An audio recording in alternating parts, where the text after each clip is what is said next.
Starting off at number 10 now, we have Ivan Mishukov. This boy from Russia was found by Moscow police when he was 6 years old. He had been living with a pack of dogs for 2 years. He had run away from his mother's abusive boyfriend. Now police actually had to bait the dogs away from him with food because the pack were protecting him and they wouldn't let him go. It turns out he had gained their trust by providing them with food. He actually rose his way up through the ranks of the pack to become the pack leader. They helped each other survive the harsh Russian winters. Normally you think this would change a child forever, but Ivan went on to live quite a normal life. He picked up Russian quite easily, he went to military school and even served in the Russian army. At number 9 now we have the cat boy. This incredible story comes from Argentina in 2008, where a homeless man who was out collecting cardboard lost his 1-year-old son. After a while, police discovered the toddler surrounded by 8 wild cats. The cats were very protective and started hissing at the police when they tried to get him. They found that the cats had kept the child alive during the winter by licking him, sitting on top of him to keep him warm, and by bringing him scraps of food for him to eat. The police were certain that if it had not been for the cats, the boy would have died. Coming in at number 8 now, we have Natasha. This girl was so neglected by her family that she was left to be raised by the dogs and cats that lived in her apartment block in her Russian town. She ate from their food bowls with them and had no idea how to use proper cutlery. She spent so long wandering around with the dogs and cats that she didn't know a single human word and would only communicate with her rescuers through hisses and barks. Her father was nowhere to be found when they rescued her,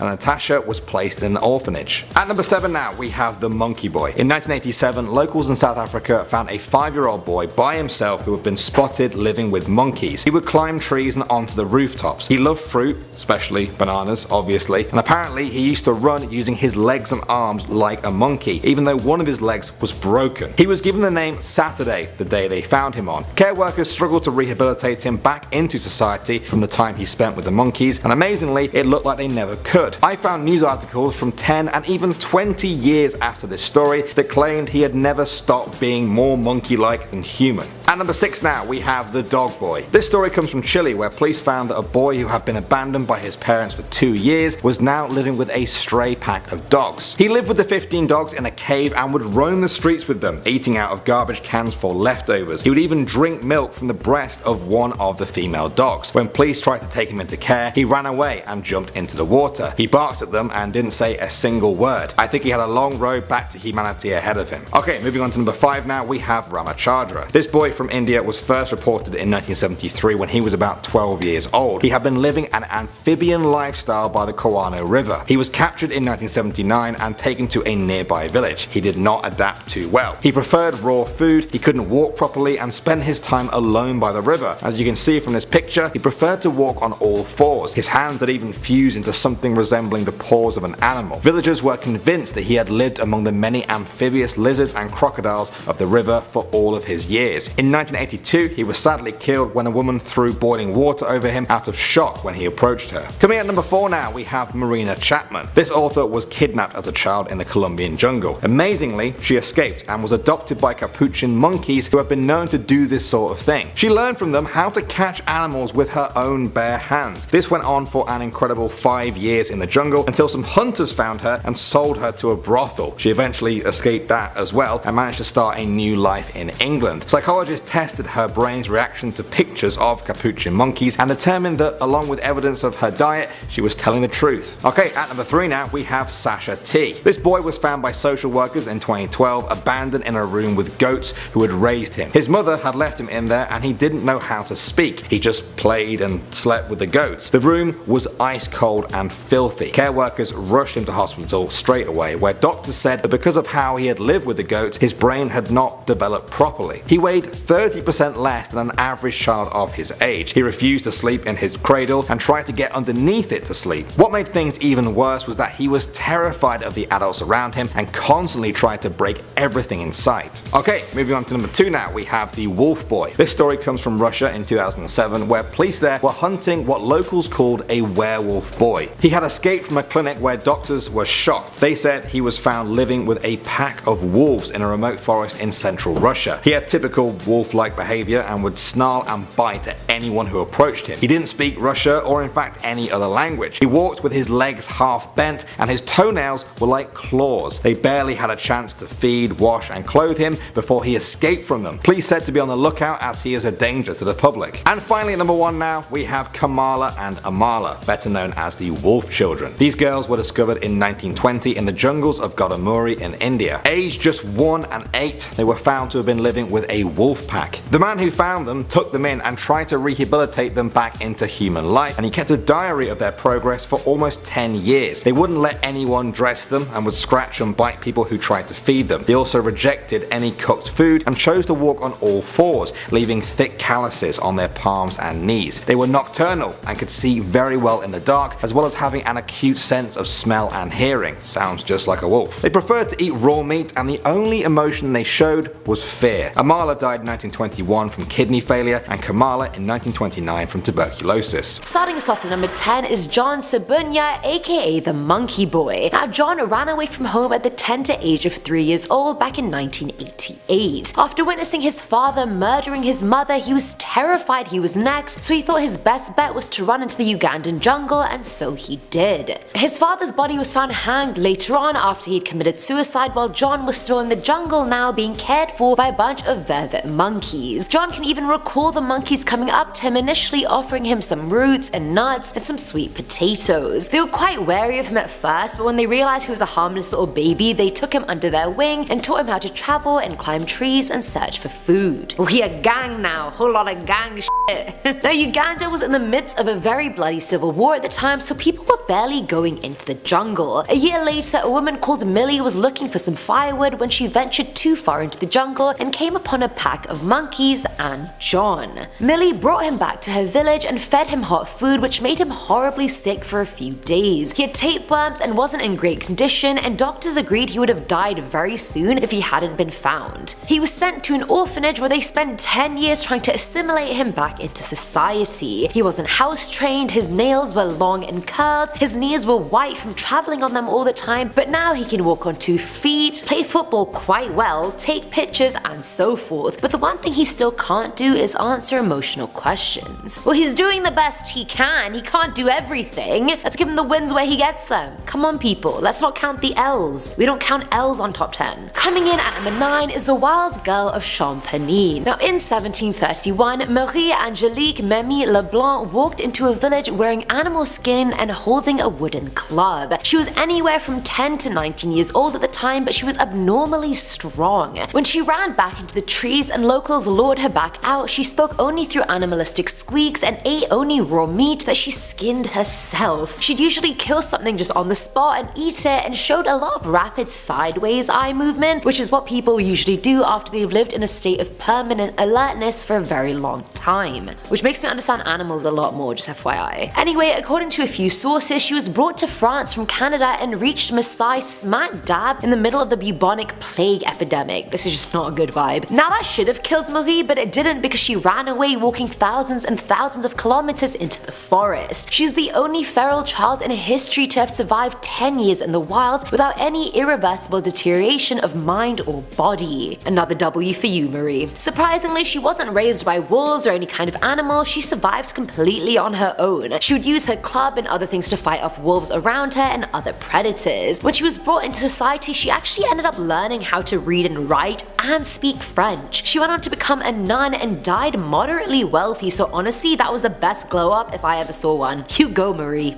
You tell him.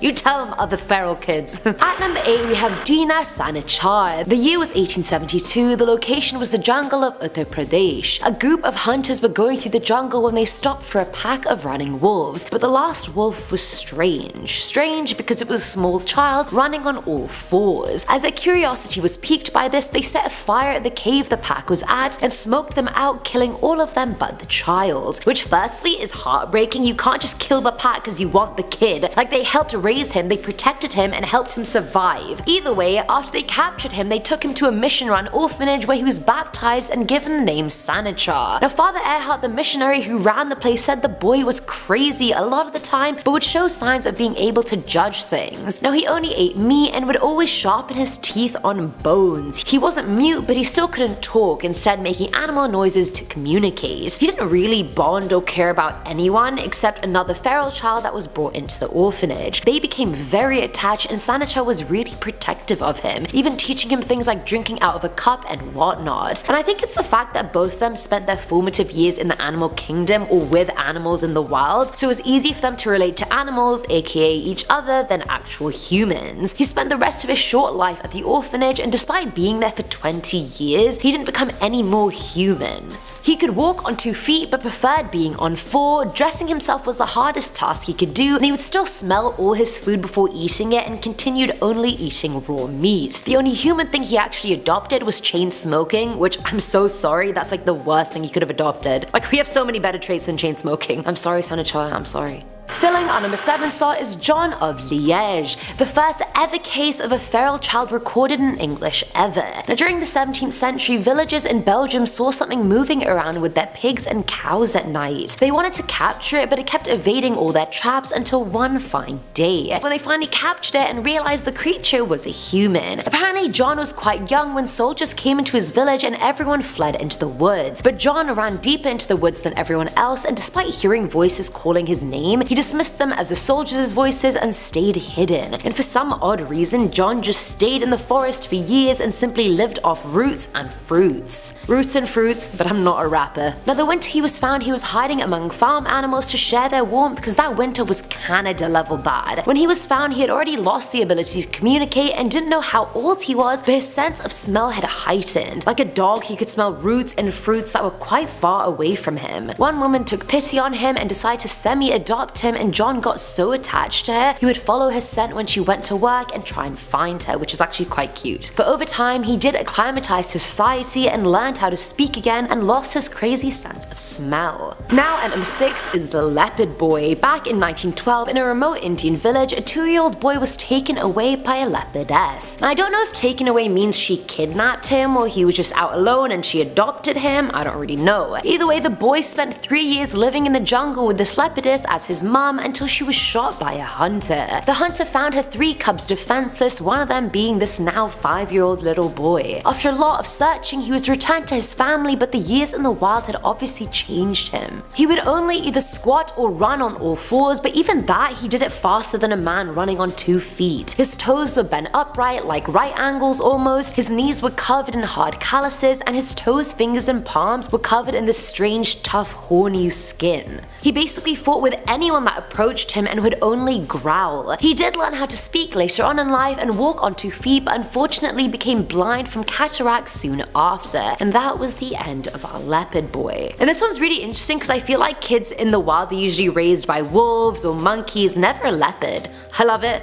Gotta love a good leopard. I just like felines in general. You guys know this. I'm a cat lady, I'm a Leo, I'm just feline all over. Coming in at number 5 is Peter the Wild Boy, short and to the point. I like it. Now, originally from Hanover, Peter was found in the woods near Hamelin back in 1725. We literally know nothing about Peter. We have no idea who his parents are or where he came from, no idea how long he was living in the woods for. All we know is that he survived by eating flora, he walked on all 4s, and it was impossible to teach him how to speak. I've basically given you Peter's life story at this point. Now, he was found in the forest by a group of hunters led by George I, whose daughter-in-law, the Princess of Wales, wanted him to be transported back to Britain. So off Peter went to Britain, where the princess tried her best to get him doctors and teachers to educate him. But alas, that failed. After that, the princess got over her new plaything and he was put under the care of one of the queen's bedchamber women, and then to someone else after she died, and so forth. In the summer of 1751, Peter actually escaped from the farm he was living on, and it was only months later he was actually found. A parish caught fire, and there was one inmate that gained a lot of attention for letting out animal sounds and seeming orangutan-ish, and obviously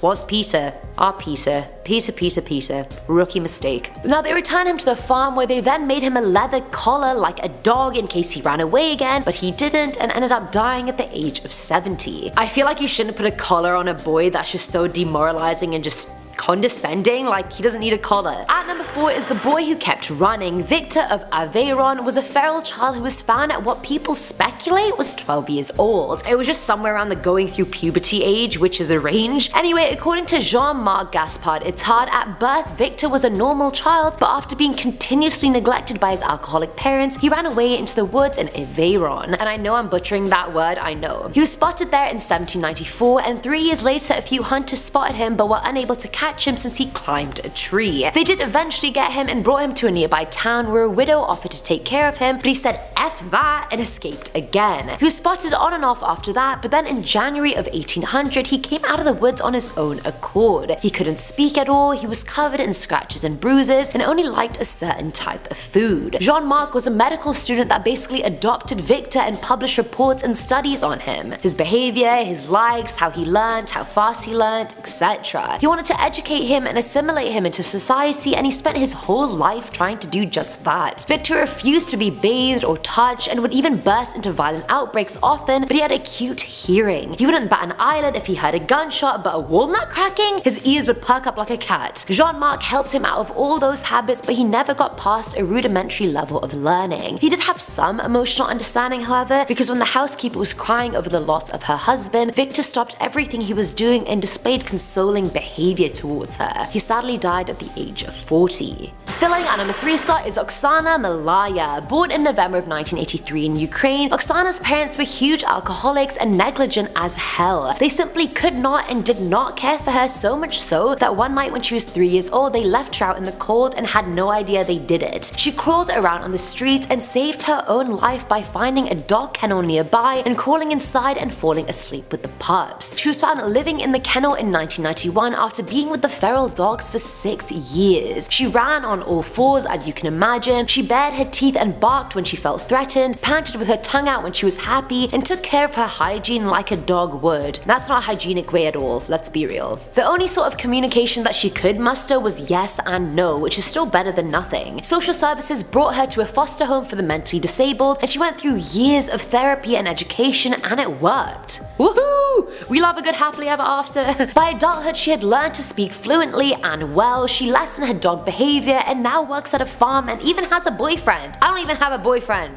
She's doing better than me. Oksana, you go, girl. You go.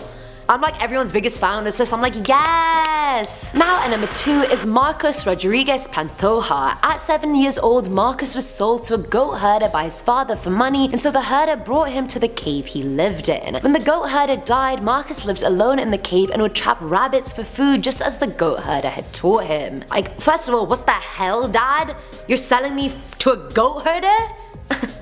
As if. Put some respect on Marcus's name. Now one rainy night he found shelter in a cave where he slept with a bunch of wolf pups and soon befriended the adult wolf who would often give him food. He continued living well till 1965 when the civil guard found him after 11 full years of living in complete isolation. They forcibly moved him by gagging him, and he was obviously howling like a proper wolf. When he met his father again, the only thing his father said to Marcus was that he was angry he had lost his jacket.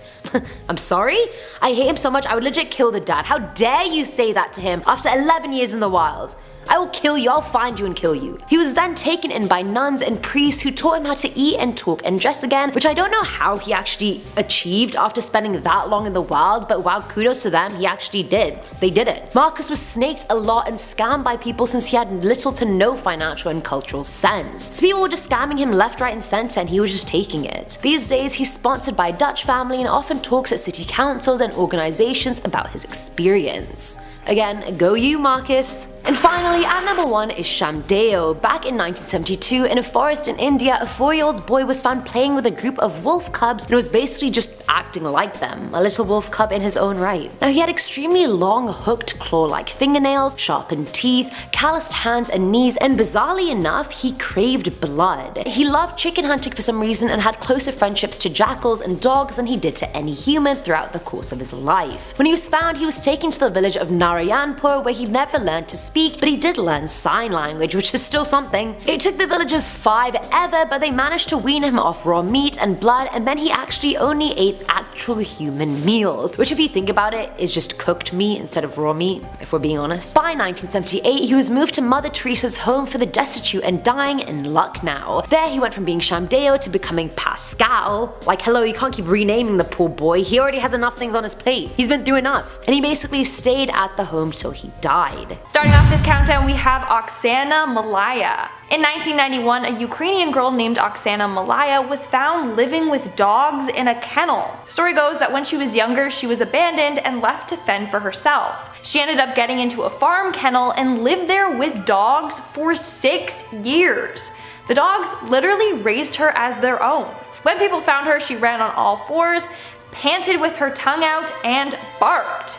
The only words she knew were yes and no. Now, according to this article, if children don't learn how to speak by the age of 5, then apparently it's nearly impossible for them to grasp it when they're older. As a result, Oksana speaks with no emotion. Her tone is flat with no rhythm. On top of that, she had to go to school to teach her how to walk upright and eat like a human. Now she is in her 30s and she lives in a clinic working with farm animals. In our 9th spot, we have Shamdeo. But before I go any further, make sure to give this video a big thumbs up because it really helps us out. In 1972, a boy named Shamdeo was found in a forest in India. He was playing with wolf cubs. In fact, he formed a bond with these wolves and they raised him. What's freaky is that he had sharpened teeth, long hooked fingernails, matted hair, and thick calluses all over his body. He literally had wolf-like characteristics. He survived off of eating raw chicken and plants.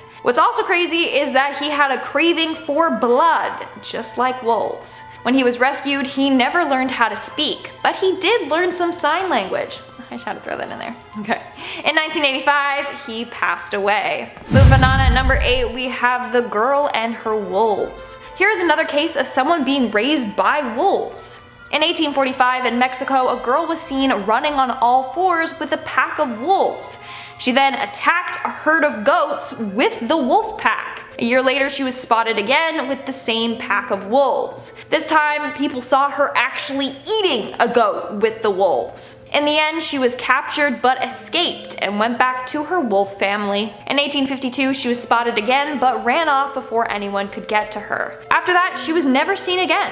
We don't know what happened to her. Maybe she's still out there somewhere with her wolf family. Coming in at number 7, we have Marina Chapman. In 1954, Marina Chapman was kidnapped from a South American village. Her kidnappers left her in a jungle. From there, she survived for 5 years, living off of berries, roots, and bananas. In fact, she was close pals with a family of small monkeys, like the one that Ross had in Friends. That's the, I was gonna say genre. That's their breed. What are they called? I guess breed.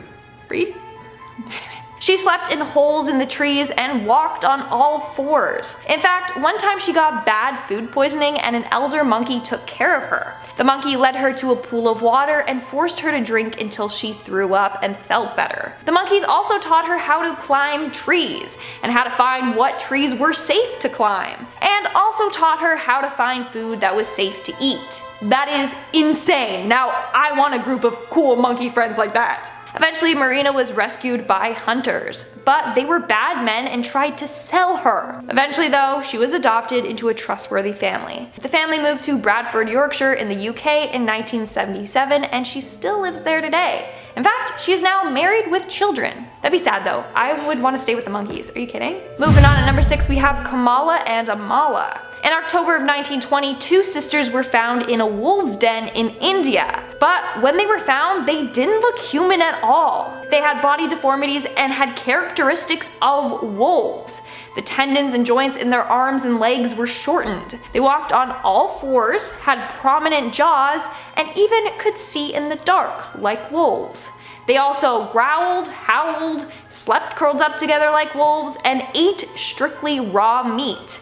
They even had an amazing sense of sight, smell, and hearing. Not only that, but they showed no human emotion whatsoever. The only emotion they could express was fear. When people tried to give them cooked food, they rejected it. They only wanted raw meat. On top of that, they refused to be dressed and scratched and bit people that tried to get close to them. We are now at our 5th and halfway mark with John of Liege. John of Liege is the name given to a boy that spent most of his youth living in the Belgian wilderness. Back in 1644, John fled to the woods to escape an army of soldiers. When it was safe to return home, John refused. He was way too shaken up and preferred hiding out in the wilderness. And that's where he lived for 16 years. He survived off of roots and wild berries. When he was 21 years old, he made his way back into town. but was caught trying to steal food from a farm. People described him as a naked man covered in hair. At that point, he had forgotten language too, so he just seemed like a madman. Craziest thing of all is that he managed to develop a strong sense of smell. As strong as a dog. He could sniff out food from miles away. In our fourth spot, we have Dina Sanichar. Dina Sanichar is also referred to as Wolf Boy because he was found living in a cave with a pack of wolves. So basically, back in 1864, a group of hunters decided to smoke out a cave to chase these wolves away. It came as a huge surprise when a freaking human came out of the cave as well. Dina lived in the wilderness for most of his life. In fact, it said that his story was the inspiration for Mowgli in the Jungle Book. Eventually, Dina was taken to an orphanage where they gave him his name. Although they tried to teach him how to act like a human, it was near impossible. He liked to gnaw on bones and eat raw meat instead of cooked meat. In 1895 though, he sadly passed away. Moving on to number 3, we have the Bird Boy. In 2008, a boy named Prava was found living in a tiny room surrounded by dozens of birds. Apparently his mother suffered from bad mental illness and treated her son like one of her birds. For years, he was living in that bird room. In fact, he never learned to speak, only chirp. And when he was frazzled or trying to express emotion, he would wave his arms and hands like birds do with their wings. The last article ever written about him says that doctors are still trying to rehabilitate him, and his mother is in a psychological care facility. In our second spot, we have Leopard Boy. In 1912, an unnamed boy was taken from his family by a leopard near the Himalayan mountains. 3 years later, he was found by a hunter. The leopard didn't harm him. In fact, he was living with the leopard and her children. She was treating him like one of her children. When he was found, he had several characteristics of a leopard. He could run on all fours as fast as an adult man could run on 2 feet. He had pads on his feet and hands from thick calluses, and his toes were at an upright angle. When humans tried to rescue him, he would bite them. He also did not speak, he only could grunt and growl. He was eventually rescued though, and eventually learned how to speak and walk properly. And in our number 1 spot, we have Enji Chadi. A woman named Enji Chadi survived over 30 years in a jungle by herself. She lived there ever since she was a child right up to adulthood. So basically, she went missing in the jungle when she was young. She then lived off of fruit and insects. She would also watch other animals hunt and then eat their leftovers. She also could climb trees and navigate through the jungle with ease. In fact, locals believe the jungle was haunted by a ghost of a woman.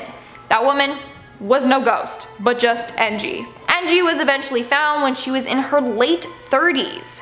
She was taken back to town and cleaned up. Shortly after her rescue, a man came forward claiming that that was his daughter. They both got DNA tests and he was right. She then lived with her birth parents, while of course still having some pretty wild mannerisms.